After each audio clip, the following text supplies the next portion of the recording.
Welcome to Does It Matter by Brainy Ballers, where we dissect the game with cutting-edge analytics to give you the upper hand. We analyze everything from hand sizes to average depth of targets to uncover hidden trends that no one else sees. Say goodbye to guesswork and hello to data-driven domination. Because here at Brainy Ballers, we don't just watch the game, we understand it.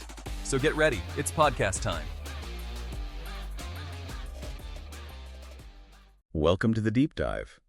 You know, for decades, the 40-yard dash has been treated like football gospel. Oh, absolutely. Especially for defensive backs, right? It's like the ultimate measure of speed. Exactly. But what if, and this is kind of wild, what if that metric tells us almost nothing about actual NFL success? Well, that's precisely the question we're tackling. We're pulling insights today from part 30 of the Does It Matter series for this deep dive. Okay, part 30. Yeah. So how did they actually go about testing this? What was the method? Right. So the analysis, it focused on the top 50 fantasy football scorers each season.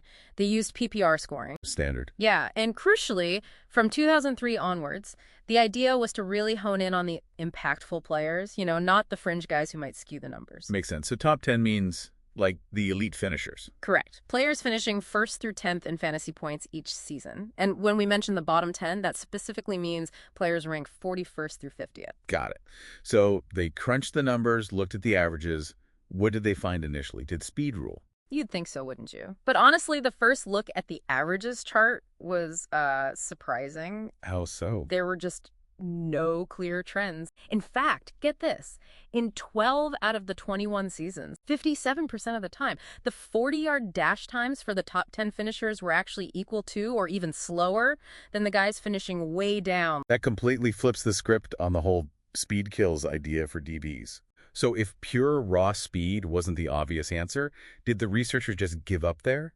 Or did they try to find, a more hidden pattern? No, they didn't stop there. Despite that initial kind of confusing result, they still tried to see if maybe there was a specific sweet spot. Ah, okay. How'd they look for that? They created something called a differences chart. Yeah. They refined it, tweaked it, really tried to isolate a consistent performance window.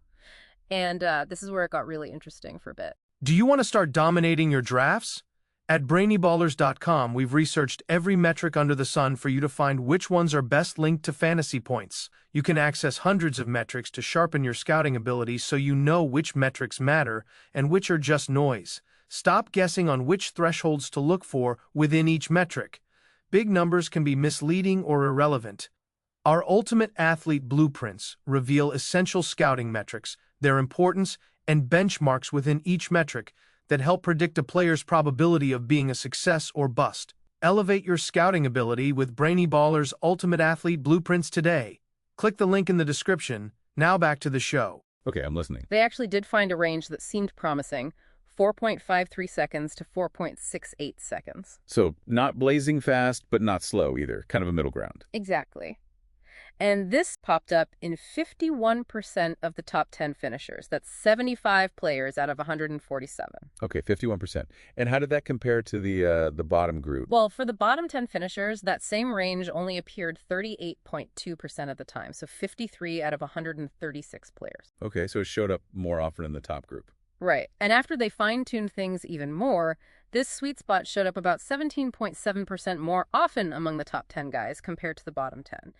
So you look at that and you think, maybe there is something here. Maybe not raw speed, but this specific type of speed. It certainly looks promising just glancing at those percentages, doesn't it? Appearances can be deceiving. That's why they moved to the ultimate statistical test. The definitive answer. Pretty much. They use the Pearson correlation value. Think of it like this. It measures how strongly two things are linked. 0 means basically no link at all. Okay, makes sense. So what was the Pearson value for DB 40 times in their fantasy production? Brace yourself. It was 0.039. 0.039. It indicates no significant correlation. None. Just to give you some context, something everyone knows impacts performance, like a quarterback's draft capital. That has a Pearson value of negative 0.219. Wow. So compared to that, 0.039 is just noise. Exactly. So much for the 40 being the key predictor. And I remember reading something else, too, about how this has changed over time. Yeah, that's another kicker. The analysis looked at decadal differences and found that even that supposed sweet spot range, the 4.53 to 4.68, it's become even less significant in the most recent decade. So whatever tiny edge it might have seemed to offer is actually fading. Seems like it. The trend is moving away from that range mattering at all. So bringing it all together then, the hypothesis was 40-yard dash time predicts DB success.